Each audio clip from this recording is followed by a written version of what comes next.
دینی مدارس کے حوالے سے جو بل دونوں ایوانوں سے منظور ہوا تھا، اس پر آج بات چیت کے لیے انہوں نے دعوت دی۔ ان کو اس بات کا ادراک تھا کہ اتحاد تنظیمات مدارس دینیہ نے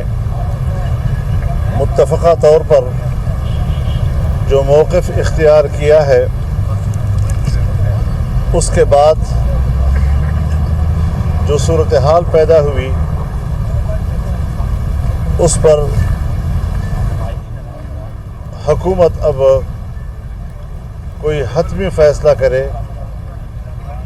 اور اس کے لیے انہوں نے آج مجھے دعوت دی۔ میں نے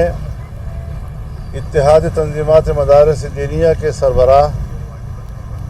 مولانا مفتی محمد تقی عثمانی صاحب دامت برکاتہم کو اس کی خبر دی، اور ان کے اعتماد و اجازت کے ساتھ آج میں نے یہاں پرائم منسٹر ہاؤس میں اس موضوع پر گفتگو کے لیے ہاں کی۔ آج کی اس گفتگو میں جہاں جمعیت علماء اسلام کا وفد موجود تھا، وہاں پرائم منسٹر صاحب کے ساتھ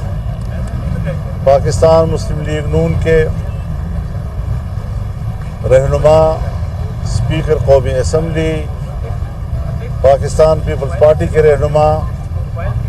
وہ سب موجود تھے۔ اٹارنی جنرل صاحب موجود تھے۔ ہم نے اپنا موقف وہاں دہرایا، اور ہم نے یہ بات ان پر واضح کی کہ دونوں ایوانوں سے بل منظور ہو جانے کے بعد اب وہ ایکٹ بن چکا ہے۔ اگر صدر صاحب نے اس پر اعتراض کرنا ہے تو ایک اعتراض ہو چکا،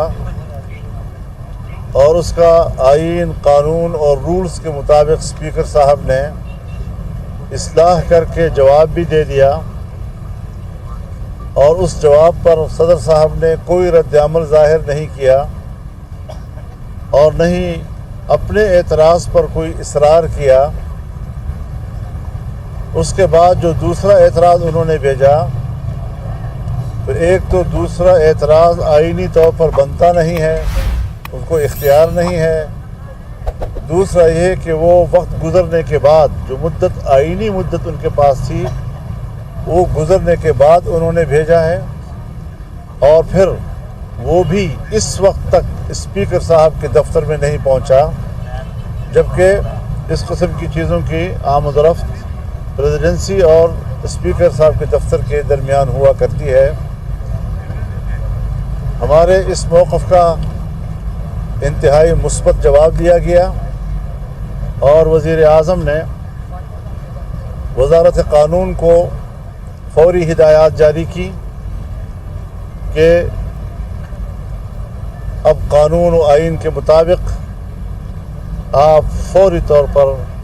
عملی اقدام کریں۔ اب دیکھیں عملی اقدام انشاءاللہ ہمیں امید ہے کہ وہ ہمارے مطالبے کے مطابق آئے گی، اور میں بھی اس ساری صورتحال سے تنظیمات مدارس دینیہ کو آگاہ کروں گا، اور انشاءاللہ العزیز ایک آدھ دن کے اندر ہم اس حوالے سے بھی خوشخبری سنیں گے، اور ہمارا مطالبہ تسلیم کیا جائے گا۔ آپ کیا سمجھتے ہیں کہ وزیر اعظم کا وہ اس اسپرٹ میں تھے کہ جو